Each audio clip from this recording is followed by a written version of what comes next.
kí olúwo tó gùn tẹ̀ o. Ìfánàdà yóò ọ̀gbìn ìfánàdì yóò ọ̀dẹ̀ ìfánà ọmọtàlá yé ṣe ìfánà ìlẹ̀kàlá yé ṣe tẹ̀lé mìíràn ìfánà òkè olúwo ìfánà àdúrà yá gbà o ìfánà tó ṣe ń gbà náà àdúrà ìfánà kò ní bí ìbàjẹ́ o ìfánà kan yá balẹ̀ ìfánà rí ájò ìfánà kò kí àwọn ọmọ àwùjọ ìfánà kan wá balẹ̀ I want to complete these readings before I interpret to you. ìfánà wà gbó wa lójú ìfánà wọn lè gbó wa láṣọ àbọ̀ nípa ìfánà òkè yín. If I say I greet you, If I greet you,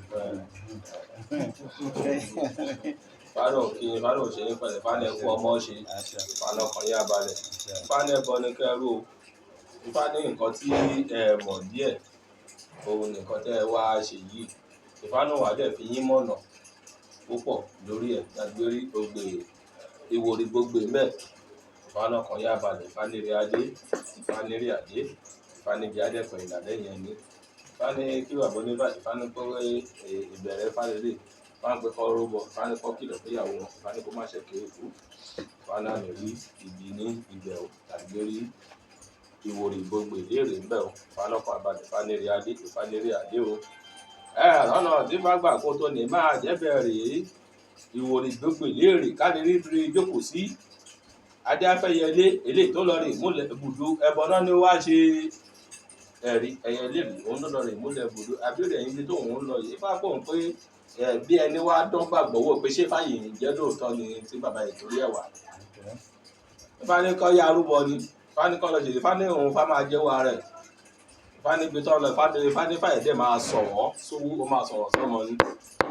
Ẹ̀yẹlé òun lọ pé ibi tóun lọ yìí ibẹ̀ lè sọ òun bóun jókòó ń bẹ gbogbo tóun wá ń bẹ ó tóun lọ́wọ́ ni wọ́n ṣe ní kẹ́yẹlé arúgbó wọ́n ṣe ní kó yá ṣe ìjọta ẹ̀ lérúbọ rèé ìjọta àdúrà ẹ̀gbá ìjọta èrè tó lọ́wọ́ ni ìjọ ló ń jó ayọ̀ ló ń yọ òun jó bẹ́ẹ̀ ní ọgbọ́n náà ṣíṣẹ́ nílé kí bá Iwori Bogbe léèrè káde ríire jókòó sí adé afẹ́yẹ ilé tó ń lọ rè múlẹ̀ ibùdó ẹbọ náà ló wá ṣe ó gbẹ́bọ níbẹ̀ ló bá rúbọ àná tíṣẹ́ bọ Iwori Bogbe léèrè ìfanú pé èrè á tó wọn lọ́wọ́ Fani ibi adẹ́pọ̀ ìdádẹ́yìn ọ̀tá ti gbé rí Iwori Bogbe Fani pé kọ́ rúbọ Fani kọ́ ṣe tutù Fani yà wọn Fani kọ́ kìlọ̀ Fani kó má ṣe èké ìbú Fani kó má bàa bá wọn bú ẹ̀bọra lọ́jà Ifá ṣe ń sọ lọ́ọ̀kan ti bẹ̀rẹ̀ yẹn Iwori Bogbe léèrè káde ríbe jókòó sí ìdí afẹ́yẹlé ilé tó lọ rí ìbúkú lọ́jọ́ ìdìbò mẹ́kùn ẹ̀fọn náà ni wá ṣe ẹ̀rí ìyẹ́jẹ́ ìdìbò lọ́jọ́ ìdìbò mẹ́kùn ibi kó máa lọ àti gbogbo apẹ̀yà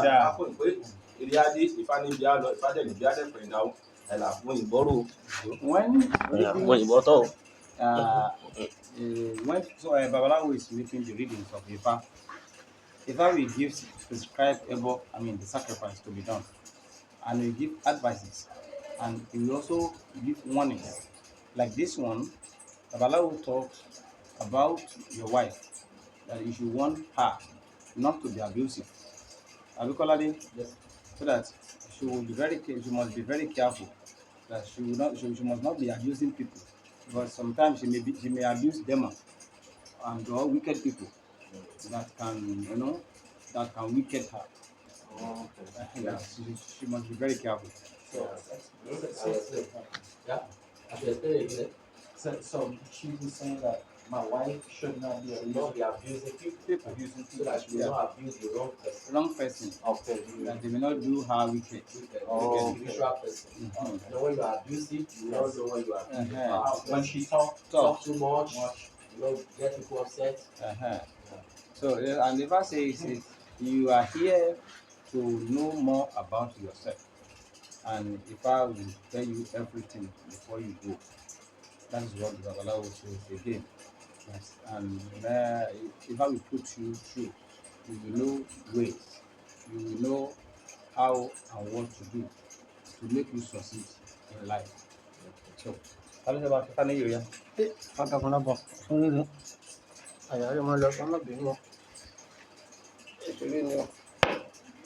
Ìfá kí babaláwo tó kọ́ kí fáwọn fáwọn padà yọ kí fáwọn pẹ́lẹ́ ọlọ́run máa wá ọ̀ fáwọn fáwọn kan wà nǹkan máa ṣẹ́ ọ̀ Ìfá kí olówó tó gbàtẹ́ ọ̀. Ó ilé ìbòlè wá gbà lọ. Fáwọn pé màmú gbódò ní ọ̀rọ̀ fáwọn pé àtẹ ìtẹ́mọ̀ọ́yàn fáwọn pé ẹ̀tọ́ ìṣàlùwà ń jẹjọ nìyẹn. lágbára fáwọn.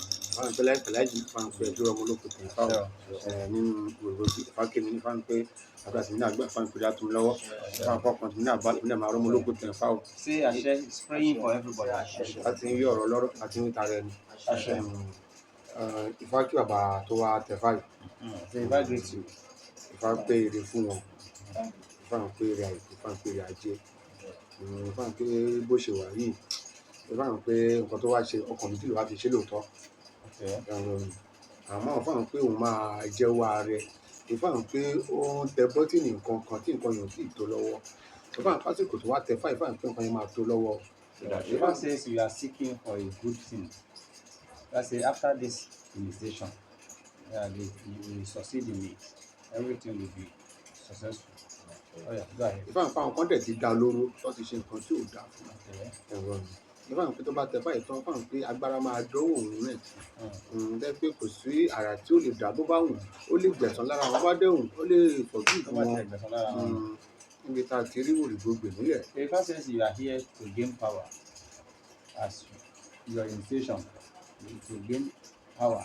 Ifá says you gain that power, spiritual power. Ifá says that those people that have wicked you in the past, you should not revenge. Nínú Iwori Bogbe òun Ifá yìí ń sọ ni ọ̀hún tá a ti rí Ifá yìí lọ. Rọ́nà tí fágbà kó tó máa jẹ́ bẹ́ẹ̀ ká fi gbàgbó ká fàwọ́ bò ká fọmọ ògbógbò mọ́lẹ̀ bẹ́rẹ́bẹ́ ajá fújì tí sọmọ àjà níwà èyí tí ń bẹ láàrin ọ̀tá tó fojú mẹ́fọn mi náà jogún ọ̀run kára lẹ́bọn ló yá ṣe ìdì ló tàn wọ́n lọ́wọ́ lọ ló tàn mí làlọ́ òun lé làkọ́kọ́ ń balẹ̀ kí òun kan ń dáná wọ́n ní kíjì ọ̀run kó rúbọ wọ́n ní kó lọ tẹ Ifá wọ́n tó bá lè tẹ Ifá wọ́n ní ìbá dáa wọ́n ní gbogbo nǹkan tó náwó sí tòótọ́ lọ́wọ́ wọ́n tó bá ti lè tẹ Ifá wọ́n lábẹ̀ sí ní tó lọ́wọ́ rọ̀rùn owó ló máa fi tẹ Ifá yìí wọ́n ní kó lọ owó wà owó pọ̀ lọ́wọ́ òun fúnra ló dáa wọ́n ní kó lọ ọlọ́run àjú àwìn mẹ́ta kan fún un olóhùn tẹ̀wọ̀n Ifá èèyàn ládẹ̀ ni wọ́n ní tó bá dọ́dọ̀ wọn máa ràn lọ́wọ́ tó bá ní kó lọ bá apá kó lọ bá ròkò kó lọ bá apá kó lọ bá ròkò kó lọ bá oro. Ó lọ bá oro àní dààmú. Bẹ́ẹ̀ni so kó lọ bá oro ẹ̀rí nígbà tó dọ́dọ̀ wọn ó rí wọn pé èèyàn ńlá ni wọ́n inú ẹ̀ dùn pé àwọn eléyìí wọ́n gbọ́dọ̀ ràn wọ́n lọ́wọ́ wọ́n bá ń pé ó ti lọ tọrọ lọ́wọ́ àwọn kan tí wọ́n ṣe fún un àmọ́ kàn pé nǹkan tó torí ẹ̀ tọrọ ọ̀rọ̀ wọn yẹn fún ti fà ń pé ó máa padà rí nǹkan tó bá tẹ fáyì tán àmọ́ kó forí jì wọ́n nítorí kó má ràn ró níbi tá a ti rí Iwori Bogbe nílẹ̀. The verse says you seek help or assistance from some people that they refuse to render the assistance. But now, once you are being initiated now, so things will, And should not revenge. should not revenge. Just take note of that. It is very, very important in this Odu. You see, this is your initiation. It is your deen. It is a must. It is what you must do. In this Odu, Iwori Bogbe. Let Babalawo go ahead. So ọba dọdọ apá ọba kí oníjọ ó ní ọmọdé ló ń kàn wá bẹ fún ìrànlọ́wọ́ mo fẹ́ tẹ fáni ó dẹ̀ pọ̀ lówó òun ó dẹ̀ tóun bá dọdọ yín kóun máa rún lọ́wọ́ apá ni orúkẹ oníjì ni nígbà tó máa tẹ fà tó ó lóun ṣiṣẹ́ kárakára tó ń tọrọ wọn ó lọ ṣiṣẹ́ kárakára tó bá ṣiṣẹ́ kárakára wà lè mọ iye ó kò ń bẹ ó dọdọ rò kó bákan náà ni ó dọdọ rò bákan náà ni bá tún padà lọ bọ́ọ̀rùn mílà àwọn tẹ́ni kóun lọ báyìí wọ́n rún lọ́wọ́ tó ní ọ̀nàdà wọ́n náà tún ní kó lọ bá àwọn mẹ́ta míì ní àwọn mẹ́ta yẹn náà ó ní láyé ara wọn ni wọ́n là wọn náà àìjẹun ológbò kan ní òjò kó tájá o wọn náà wọn wo ní kó lọ bá tó kó lọ bẹ́ẹ̀ràn kó lọ bá àtòrì wọn ní kó lọ bá àwọn mẹ́tẹ̀ẹ̀ta olóhùn tẹ̀wọ̀n fa ọba gbéra ìgbò dọ́dọ̀ tó kálá yóò ṣe tó wọlé ó fún lọ́kẹ̀ márùn ó dọ́dọ̀ ẹran ó dálà yóò ṣe ẹran wọlé ó fún lọ́kẹ̀ márùn ó dọ́dọ̀ àtòrì ó ṣágàlà yóò ṣe ó mú ọ̀kẹ́ márùn ó fún inú ìjì wá dùn ọba pa owó ìpọ ọba lọ sọ́dọ̀ ọmọlà bá tẹfá fún ọmọlà tẹfá fún tán ó kò bẹ ìgbò máa tó bí oṣù mélòó kan báyìí agbára dé sí jì ẹgbẹ́ kò sóhun tí ìjìfẹ́ náà sí tòótọ́ lọ́wọ́ èṣù lágùn náà fàkàn wọn ta ló tún tàn wọn ní wọ ìjì ó ti ẹ̀rùn ọtí ẹ̀yìn àwọn kan tí wọ́n fẹ́ kó orí fàyè tẹ̀ àbọ̀ wọn tó bá rí fàyè tẹ̀ lásìkò tó fẹ́ tẹ̀ yẹn ó gba agbára tó ní gbogbo nǹkan tó ń ṣe tó ń bọ́ sójú ẹ̀ tápẹ́ ń ká gbogbo yìí ó ṣe kápẹ́ má kà ó lóòótọ́ mà ní ló wà ó ní àwọn apá ìrókò àtòru oníkìnnì kó mú ó dàbí kó lọ fara kàn wọn kó lè mọ̀ pé èèyàn gbọ́dọ̀ máa ṣe ọ̀hún lórí nígbà tágbára ti dé nǹkan tó ń pé kó máa ṣe ọ̀hún lórí ẹ bá bá ràn lọ́wọ́ sọ́gbẹ̀ ó máa ṣe fún wọn nínú Iwori Bogbe ẹ rí bí ìjì bó ṣe kọlù wọn nìyẹn ló kọlù wọn ló máa dídọ́ kejì àwọn èèyàn pariwo ìjànà lágbára ó ti máa pa lọ múrò kó lọ nígbà tó ti dọ́dá wọn ní gbogbo àwọn ètò ẹran àtòrí yẹn wọn ní wọn tẹ̀ níra wọn yẹn rárá wọn ní kó má dọ́dọ̀ wọn kẹ wọn ní ṣe lọ́wọ́ jẹ́ fáwọn yẹn lọ ìjọ tó wọ̀ jẹ́ fún ìjọ tí jù kọlù wọn níyì nígbà pé ìjì burúkú ò ní kọlù nígbà tó bá tó wá tẹ̀ nígbà tó rí èlùbá ṣe nígbà pé nǹkan kan fẹ́ ṣẹlẹ̀ sí láìpẹ́ bàbá tẹ̀ fáyì nígbà pé nǹkan kan fẹ́ ṣẹlẹ̀ sí nǹkan tí ò dáa nígbà pé gbàtọ̀ tó wá tẹ̀ fáyì. You see, when after the definition that the Odu comes out, we did Idibo. That is one I told you about earlier.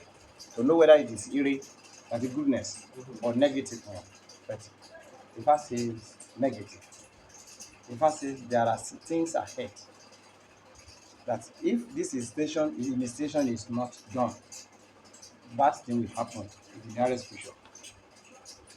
And Ifa says it is death. So what we are doing, it will affect death. It will protect you from sudden death. It will protect your wife from sudden death. That is, it will give you longevity. You understand? Yes. And Ifa says it is very important that you are here for your initiation. This initiation you are doing, you have made the right decision, and because you are here to acquire power, and it will be given to you by Ifa and the other deities that will associate with it. So did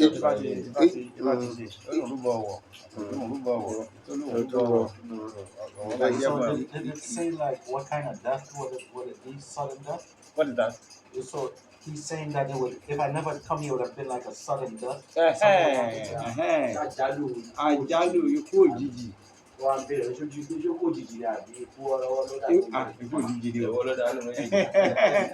It is sudden death.